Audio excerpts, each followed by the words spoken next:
Hello everyone, welcome back. Next story. The Well That Spoke No Truth, Sister Abhaya's Story. The clock struck 4 a.m. on March 27, 1992, as the stillness of the convent grounds in Kottayam, Kerala, was broken by the soft creak of a door. Sister Abhaya, a young nun of just 21, woke to study for exams, her routine as disciplined as her faith. But that morning, fate would write a chapter soaked in mystery and betrayal. Hours later, her lifeless body was discovered in the convent well. The scene seemed hastily staged, a water bottle spilled on the floor, the refrigerator door ajar, and a single slipper left beneath it, its pair ominously near the well. The air grew thick with whispers as local authorities ruled her death a suicide. But what appeared to be a tragic end concealed a deeper, darker truth. A web of lies. The initial investigation, carried out by the local police and later the crime branch, seemed riddled with inconsistencies. Key evidence vanished. Reports leaned heavily on narratives of Abhaya's supposed psychological distress, casting shadows on her character instead of the circumstances of her death. But for those who knew her, suicide was a conclusion that didn't sit right. Enter Joman Puthanpurakal, a relentless human rights activist. Driven by an unwavering belief in justice, he championed Abhaya's cause, pushing for the case to be handed over to the Central Bureau of Investigation, CBI. What followed was a saga of bureaucracy, corruption, and cold trails that spanned nearly 3 decades. The CBI's initial team hit a dead end.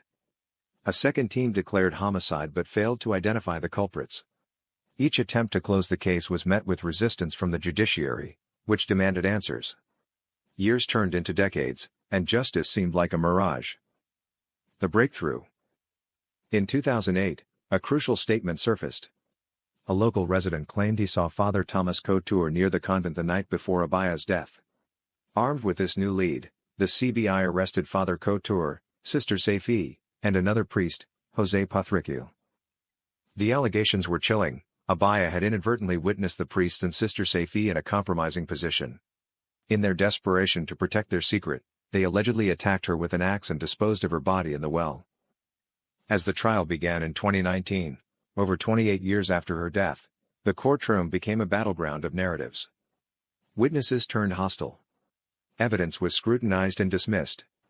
But the CBI stood firm, piecing together fragments of a grim puzzle. On December 22, 2020, a verdict was delivered. Father Couture and Sister Saifi were found guilty and sentenced to life imprisonment. Justice or illusion? For many, the verdict felt hollow. Kamal Pasha, a former Kerala High Court judge, remarked bitterly, "Abhaya can never get justice because the church she believed in fought for her murderers, not for her. Her parents passed away before seeing this day, and the justice system's delay added layers of agony to an already unbearable loss." The church, an institution meant to be a haven of faith, became a fortress of secrets. Witnesses alleged deliberate tampering with evidence, orchestrated delays, and even celebratory welcomes for the accused when they were granted bail. Sister Jesme, a writer and former nun, described it as an underworld gang masquerading as a sanctuary. The questions that remain. Was justice truly served after 28 long years? Or did the real perpetrators walk free, shielded by powerful institutions and systemic rot? Sister Abhaya's story is more than a tale of murder, it's a mirror reflecting the struggles of those seeking truth in a world tangled in corruption, power, and faith betrayed. As her tale reverberates, the well in St. Pius X convent stands as a silent witness, its depths holding answers we may never fully uncover. The verdict awaits. Kerala, December 22. The air was heavy with anticipation. After 28 long years, the state stood poised to witness the verdict of one of its most infamous murder cases. It wasn't just a trial, it was a fight for truth, a battle against time and injustice that echoed through decades. The victim was Sister Abhaya, a 21-year-old nun whose life was cut short on March 27, 1992. Her lifeless body was discovered in a well within the Pius X convent in Kottayam.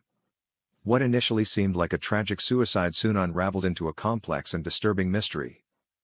The spark that ignited outrage. When the local police arrived at the crime scene that fateful morning, they conducted what they claimed was a thorough investigation, ultimately ruling her death as suicide. But the evidence told a different story.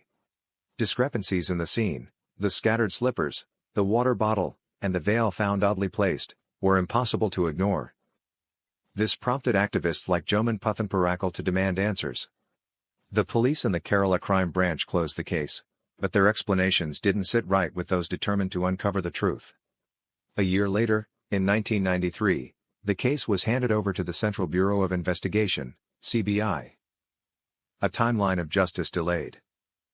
What followed was a 27-year odyssey of investigations, allegations, and court battles. 13 batches of CBI officers examined Sister Abhaya's death, but their initial reports, filed in 1996, 1999, and 2005, proved inconclusive. Each time, the court rejected these findings, ordering re-investigations. Finally, in 2008, the CBI filed a charge sheet naming 3 accused: Father Thomas Couture, Father Jose Puthriquil, and Sister Saifi. According to the charges, on the morning of her death, Sister Abhaya awoke early to study. Unintentionally, she stumbled upon the trio in a compromising situation. Fearing exposure, they allegedly attacked her, Father Thomas strangling her, Sister Saifi striking her with an axe, and all 3 pushing her into the well while she was still alive. Evidence, allegations, and hostility. The evidence was damning, yet controversy clouded every step of the investigation.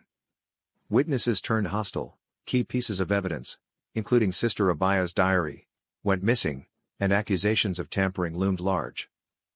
A narco-analysis test on the accused yielded confessions, but in 2010, the Supreme Court ruled such evidence inadmissible.